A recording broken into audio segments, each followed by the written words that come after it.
les bendiga grandemente a cada uno de ustedes. Tenemos siempre un tiempo especial de poder compartir. Me había ausentado algunos jueves porque justamente hemos grabado el día jueves. Entonces eso ha hecho que llegamos tarde para la conexión, entonces le hemos encargado a algunos hermanos y hoy día también debería haberlo hecho porque andábamos en Viña, los tacos enormes que se produzcan en este tiempo. Entonces, quiero indicarles que el próximo jueves se dedique netamente a lo que va a ser la cena navideña. No vamos a tener el estudio, ¿ya? No vamos a estar conectados el próximo jueves porque está la cena de Navidad, ¿no es cierto? Todo eso, hay que abrir tantos regalos que llegan. Así que damos gracias al Señor entonces por eso, y les recuerdo, entonces no vamos a tener nuestro estudio el día jueves 24. ¿Bien? Porque hay que meter el pavo al horno y todo eso. Bien, vamos al libro de los Hechos en el capítulo 24. Hermano Jorge. El 31, ¿qué pasa? Que también cae día jueves. Sí. No lo tengo aquí a mano. ¿Sí? Bueno, hasta esa hora todavía estamos buenos. Sí. Así es que tendríamos que considerar, claro, porque ya serían, ¿no es cierto?, esos dos jueves. Vamos a considerar no tener el estudio ni 24 ni 31 como lo hacíamos cuando estábamos en el templo. Correcto. Porque aparecían muy pocos hermanos ahí en esos horarios. Entonces, para considerar un par de cosas. ¿Ya? ¿Estamos claros? Sí, ¿están todos Amén. de acuerdo? Bien, vamos a mirar algunos versículos del capítulo 24 y agradezco a Angie y agradezco a Jorge que han estado los jueves anteriores reemplazándome. Amén. Creo que lo han hecho mejor que yo, así que eso sería. Vamos a leer algunos versículos del capítulo 24. Vamos a llegar hasta por ahí al verso 11. 5 días después descendió el sumo sacerdote Ananías con algunos de los ancianos y un cierto orador llamado Tértulo, y comparecieron ante el gobernador contra Pablo. Y cuando éste fue llamado, Tértulo comenzó a acusarle diciendo: como debido a ti gozamos de gran paz y muchas cosas son bien gobernadas en el pueblo por tu prudencia. Oh excelentísimo Félix, lo recibimos en todo tiempo y en todo lugar con toda gratitud. Pero por no molestarte más largamente, te ruego que nos oigas brevemente conforme a tu equidad, porque hemos hallado que este hombre es una plaga y promotor de sediciones entre todos los judíos por todo el mundo y cabecilla de la secta de los nazarenos. Intentó también profanar el templo y prendiéndole quisimos juzgarle conforme a nuestra ley. Pero interviniendo el tribuno Lisias con gran violencia le quitó de nuestras manos, mandando a los acusadores que viniesen a ti. Tú mismo, pues, al juzgarle, podrás informarte de todas estas cosas de que le acusamos. Los judíos también confirmaban diciendo ser así todo. Habiéndole hecho señal el gobernador a Pablo para que hablase, este respondió. Vamos a mirar entonces estos versículos.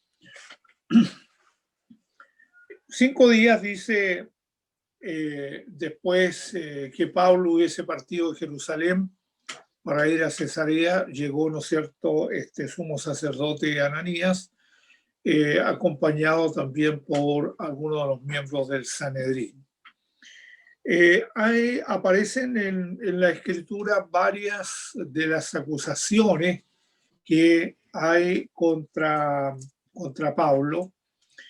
Y aquí, en esta ocasión, contrataron a este orador, dice la versión 60, Tértulo, más algunos hacen mención que era un abogado, ¿ya? Una persona con conocimiento a quien hubiesen entonces contratado, en este caso los judíos, y para él comparecer ante Félix y presentar entonces estas acusaciones que habían contra Pablo, ¿ya? Si notamos nosotros la vehemencia, la palabra que usa Tértulo, adulando en alguna manera a Félix, le hace mención, ¿no es cierto?, de que se gozaba de paz y muchas cosas eran muy bien gobernadas en el pueblo, estaba todo muy bien, ¿ya? Así que de esa manera se presenta Tértulo haciendo una gala, ¿no es cierto?, de su palabra. Pero presenta 4 acusaciones allí contra Pablo. La primera de ellas es que era una plaga. Qué interesante la palabra que nos da la versión 60. ¿Ya? Hemos hallado que este hombre es una plaga. Esa es la primera acusación que hace. La segunda acusación es que era promotor de sediciones entre los judíos. La tercera acusación es que era cabecilla de la secta de los nazarenos. Y por último hace mención que había intentado profanar el templo. Me imagino que la forma, digamos, de resaltar ciertas cosas de parte de Tértulo hace que las personas que le están escuchando queden, ¿no es cierto?, fascinadas con su oratoria, queden prendidos con la oratoria que él está manifestando, que él está presentando. Y en eso nosotros debemos reparar de que aquí ninguna de estas acusaciones tiene un fundamento, ¿ya? No tienen un mayor peso, pero sí las palabras de Tértulo son las que en alguna manera van a estar en la mente de las personas que le están escuchando, ¿ya? Así es que en el verso 6 nos hace mención de que intentó profanar también el templo y prendiéndole quisimos juzgarle conforme a nuestra ley. Recordemos aquí que las acusaciones las están haciendo los judíos, pero las están haciendo frente a las autoridades romanas. Entonces hay una serie de contradicciones allí, puesto que algunos de estas personas no tienen un mayor conocimiento de la ley. En el caso de algunos sí, pero no todos tienen un conocimiento de la ley de los judíos. De tal manera entonces que tienen que escuchar los razonamientos que le están presentando, ¿ya? Y hace dentro de esta intervención de Tértulo, en el verso 7, hace mención, ¿no es cierto?, que Licia había, el tribuno, usó de mucha violencia y le quitó a este preso, por así decirlo, de las manos, ¿ya? Y lo mandó entonces, como se vio en el capítulo 23, lo mandó entonces a Félix, ¿ya? Y vamos al versículo 9, ¿cierto? Después que Tértulo expresó de una forma muy vehemente hacia Félix para que le escuchara atentamente y determinar entonces cuáles iban a ser las acusaciones contra él, ¿ya? Y los judíos que iban obviamente con ellos no tenían otra alternativa que confirmar que lo que se estaba diciendo era verdad, era así todo aquello. Entonces, le dieron la oportunidad a Pablo para que pudiese responder a este tipo de acusaciones. ¿Qué hace Pablo? Como respuesta, se levanta, ¿no es cierto?, para hablar en esta defensa. Miremosla un poquito más de cerca. Dice, porque sé que desde hace muchos años eres juez de esta nación, con buen ánimo haré mi defensa. Qué interesante lo que hace Pablo aquí, porque se levanta a hablar casi en la misma actitud en que lo han acusado. Y eso refleja, digamos, una actitud bastante positiva frente a lo que va a ser entonces su defensa.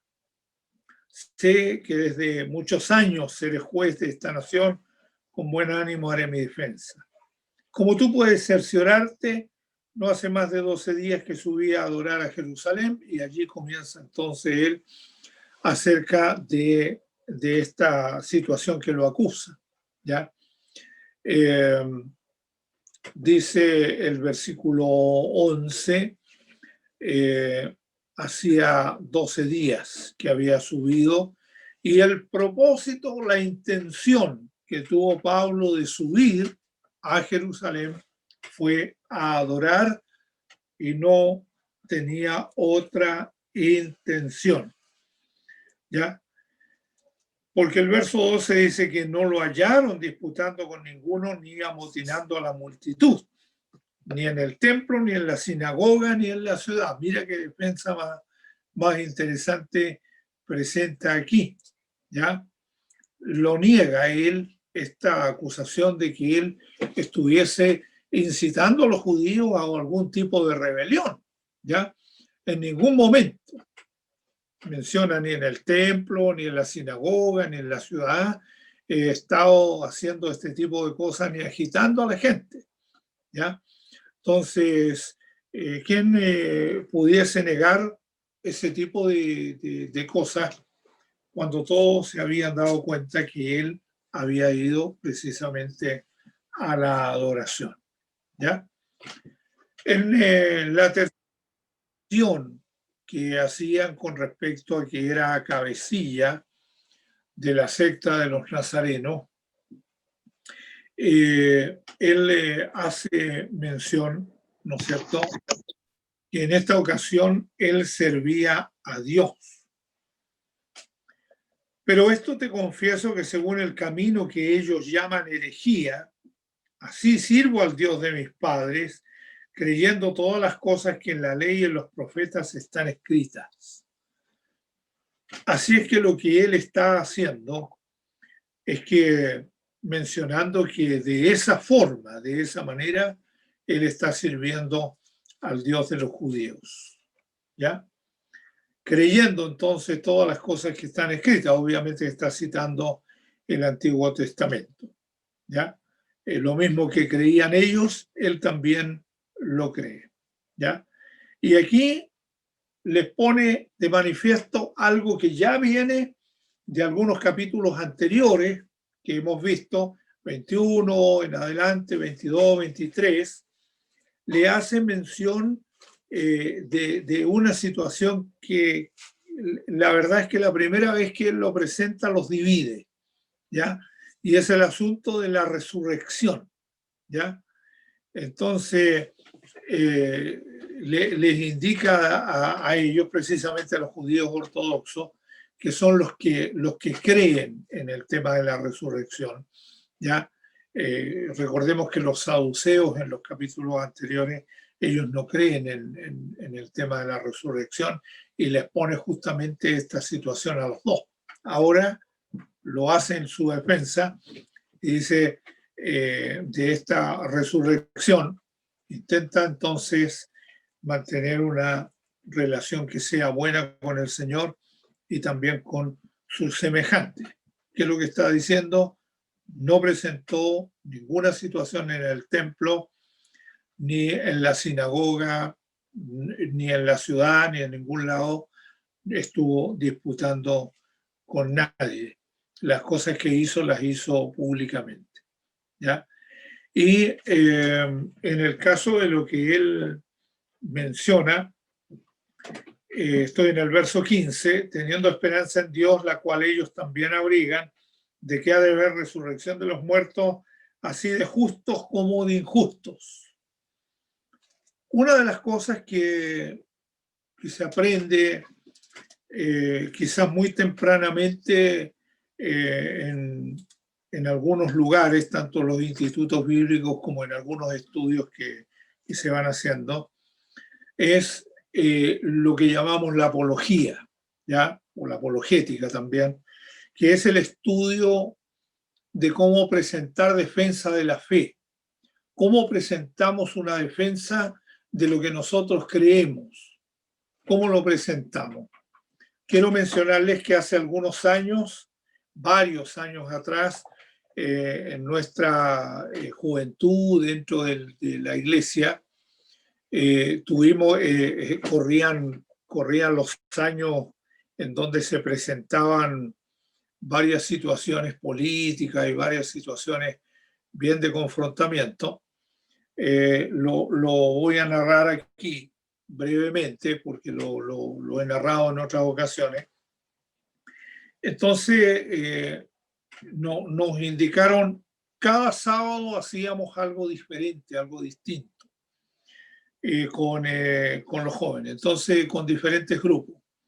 Y en esa ocasión nos tocó a nosotros, el grupo se componía de unos 6, 8 o más jóvenes, cada grupo. Y nos tocó ese sábado y nosotros comenzamos tempranamente en la semana a saber qué es lo que íbamos a preparar para ese día. Y se nos ocurre entonces preparar una situación que fuera controversial. Así es que uno de los hermanos tenía un furgón cerrado y buscamos por ahí algunas armas más viejitas, algunas escopetas, rifles que eran de muchos años, y le pedimos a un hermano que apagara la luz en el templo, en la reunión de jóvenes, estaba lleno eso, y llegamos con ese furgón. Se apagó la luz, por ahí hubo un disparo, hubo gente que no sabía qué pasaba, porque nadie sabía qué pasaba. Entonces fuimos tomando a algunos hermanos, porque nosotros veníamos con unos buzos y con pasamontañas, era lo que había en ese tiempo en el lado de oposición, digamos, del gobierno de esa época. Y claro, nosotros lo hicimos, nos vestimos dentro del furgón prácticamente. Y cuando llegamos ahí al templo, nos pusimos los pasamontañas, tomamos estas armas antiguas y todo lo demás, y alguien apagó la luz y vinieron los gritos y una serie de cosas, y hubo gente que quiso salir arrancando, nosotros no dejamos salir a nadie. ¿Qué es lo que hicimos? Comenzamos a preguntarle a cada uno de ellos qué era lo que creía, por qué estaba en la iglesia. Entonces, claro, tuvimos que fingir la voz y todo lo demás, y tú, ¿por qué estás acá? ¿Y qué es lo que profesas tú? ¿Qué es lo que crees? Mire, literalmente, hermanos, muchas de estas personas lloraban, y otros estaban así juntos, hacinados en la banca, porque no sabían qué pasaba, ni sabían lo que iban a responder. Quise hacerlo breve ese relato, porque cuando se presentan algunas situaciones donde tú tienes que dar cuenta de la fe, cuando tú tienes que responder, digamos, a lo que tú crees, y tienes que responder a lo mejor frente a un grupo de personas, sean compañeros de trabajo, compañeros en la universidad, amigos, familiares incluso, entonces tú tienes que tener muy en claro cuál va a ser tu defensa, cuál va a ser tu presentación. Y a eso le llamamos entonces apologética, ¿ya? La apología, donde nosotros presentamos defensa de la fe, defensa de lo que nosotros creemos. Hay gente preparado en algunos lugares, en algunos grupos, en algunas sectas, en algunos grupos, que tú haces, ellos te hacen una pregunta o tú haces una pregunta y la verdad es que ellos te destrozan con las respuestas que tienen. Pudiera mencionar muchos de ellos, de grupos sectarios y de grupos cerrados frente a esto. Y de pronto el tema de los cristianos les cuesta mucho más. En las clases de filosofía en la universidad se presenta mucho esto y me imagino que alguno de ustedes ha tenido ocasión de ver la película Dios no está muerto, donde hay un joven que presenta ciertos argumentos. Bueno, hay muchachos que en la vida real, estoy hablando, han tenido que presentar defensa de lo que ellos creen. Creo que es muy necesario que nosotros nos preparemos en la palabra, que nosotros nos preparemos en lo que hacemos, ¿ya?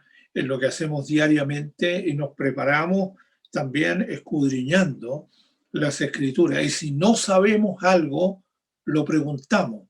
Tenemos que ser preguntones, ¿ya? Y si el maestro o la persona que está allí no sabe la respuesta, la buscará. Tenemos que ser honestos en ello también y decir, mira, yo no sé en este momento lo que tú me estás preguntando, pero lo voy a averiguar, ¿ya? Con el hermano Google, como dijeron el otro día, ¿ya? Lo preguntamos, lo indagamos, le preguntamos al pastor, a los maestros más aventajados, le preguntamos qué opinan de eso o qué se puede responder a aquello. Entonces, voy a usar una frase que se ha usado por muchos años. No hay pregunta tonta, sino que hay tontos que no preguntan. Eso es lo que se ha usado por mucho tiempo. Entonces, aquí hay una muy buena defensa, muy excelente defensa de Pablo frente a estas acusaciones que a él le están manifestando. Vamos entonces a mirar algunos versículos más, verso 18, ¿ya?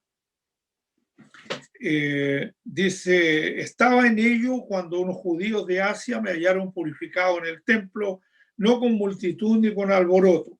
Ellos debieran comparecer ante ti y acusarme si contra mí tienen algo. Qué interesante que cómo lleva Pablo esta defensa adelante y dice, no están aquí aquellas personas que pudieran defender lo que yo estoy diciendo, ¿ya? Y digan estos mismos si hallaron en mí alguna cosa mal hecha cuando comparecí ante el concilio. Aquí estamos hablando de otra defensa, ¿ya? si en alguna medida usted me permite, yo quiero indicarle, no voy a compartir la pantalla, pero le voy a leer brevemente, cómo Pablo en algunas ocasiones, por ejemplo en el capítulo 16, ya, ante los magistrados en Filipo, ya, lo acusaron, Pablo está allí, lo escoltaron desde la prisión, y esto fue después que cometieron el error de haberlo azotado, siendo un ciudadano romano inocente. En el capítulo 17, el Areópago en Atenas no encontraron ninguna falla en Pablo. Uno de sus miembros llegó a ser su seguidor, uno de ellos. En el capítulo 18 de los Hechos, estoy citando varios capítulos, Galeón, procónsul de Acaya, estos capítulos ya los pasamos hace algún rato, la queja de los judíos no era sobre un crimen, sino sobre preguntas religiosas de la ley. Entonces, ¿qué es lo que hizo el procónsul? Se negó a juzgarlo y los echó a ellos del tribunal. En el capítulo 19, específicamente el versículo 31, funcionarios de la provincia en Éfeso. Estos amigos de Pablo trataron de protegerlo de parte de los que se habían amotinado. En el capítulo 19, más adelante de los versos 35, el escribano en Éfeso dijo que Pablo ni había robado ni blasfemado contra la diosa Diana. Entonces, el escribano dirigió a Demetrio de la calle a la corte y despidió a los alborotadores. En el capítulo 23 encontramos el Sanedrín, ¿ya? Donde los fariseos dijeron que no encontraron nada malo con Pablo. Los saduceos dijeron que incitaba alborotos y cometía errores religiosos. Allí es donde presenta el tema de la resurrección, principalmente. En el capítulo 23 encontramos, ¿no es cierto?, que fue lo que se pasó la otra semana, cuando Claudio Lisias, el tribuno, dijo que no había ningún cargo digno de prisión o muerte contra Pablo. La acusación judía fue por unas preguntas acerca de la ley. Y ahora ya en el capítulo 24, a partir del versículo 22 en adelante, está el gobernador Félix. Y se negó a decidir el caso. Esperó por un soborno y dejó a Pablo encarcelado por 2 años, con la única intención de congraciarse, dice el escritor Lucas, con los judíos. En el capítulo 25, verso 18 en adelante, el gobernador Festo, y dice que Pablo no era acusado por ningún crimen contra el gobierno. Las únicas acusaciones contra él eran sobre la religión judía. En el capítulo 26, el rey Agripa de Galilea dice, ¿no es cierto?, dijo a Festo, ¿podía este hombre ser puesto en libertad si no hubiera apelado a César? Y en el capítulo 28 está Publio, funcionario principal de Malta. Mostró hospitalidad y permitió que la gente acogiera a Pablo de muchas formas. Ahí encontramos entonces esta situación. Interesante, ¿verdad? Vamos a ir al verso 22 para avanzar un poco. Aquí entonces Félix, oída estas cosas, estando bien informado de este camino, le aplazó diciendo, cuando descendiera el tribuno Lisias acabaré de conocer de vuestro asunto. le fueron sacando en alguna manera el cuerpo a la situación, ¿ya? Porque se encontraban con algunos dilemas. Sabía Félix, en este caso, mucho, sabía suficiente de la fe cristiana para saber quién tenía razón, ¿ya? Sabía también que el preso que estaba delante de él era inocente de cualquier crimen contra la ley romana, no había dicho nada en contra de los romanos. Pero, ¿qué sucedía? Si este llegaba a absorberlo, a Pablo, iba a tener, ¿no es cierto?, ciertas situaciones con el pueblo judío. Y desde el punto de vista político no le convenía para nada a él.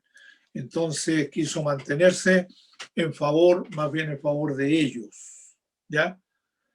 Y esperó, dijo al tribuno que llegase, y en realidad esto fue nada más que una situación para dilatar el asunto. Y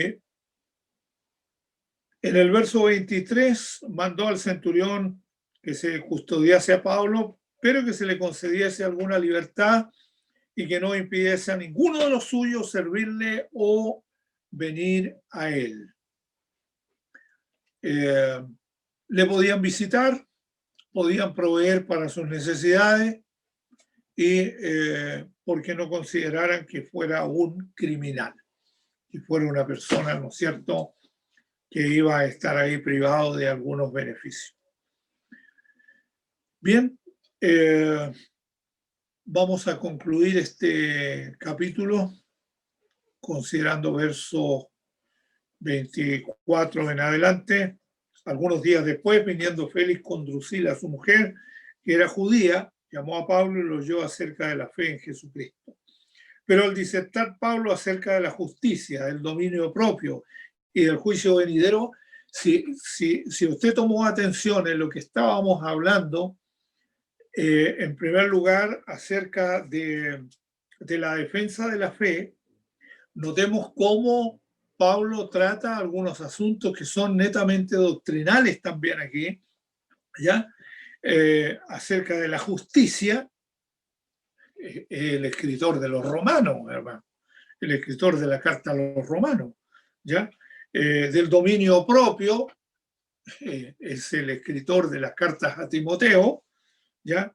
Y del juicio venidero, y ahí pudiéramos mencionar Colosenses, Tesalonicenses, que es otra de las cartas que menciona esto.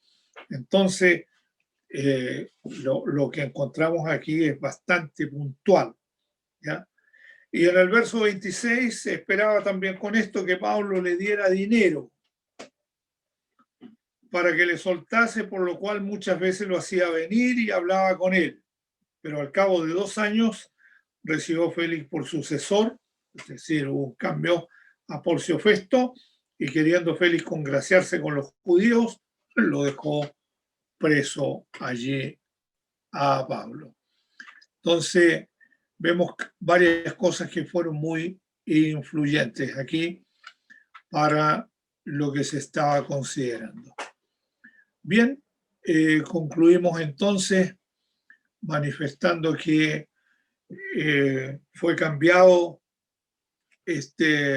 tuvo un Félix, un sucesor, y el capítulo 25 es el que empieza a hablar acerca de Festo. Vamos a dejar hasta allí.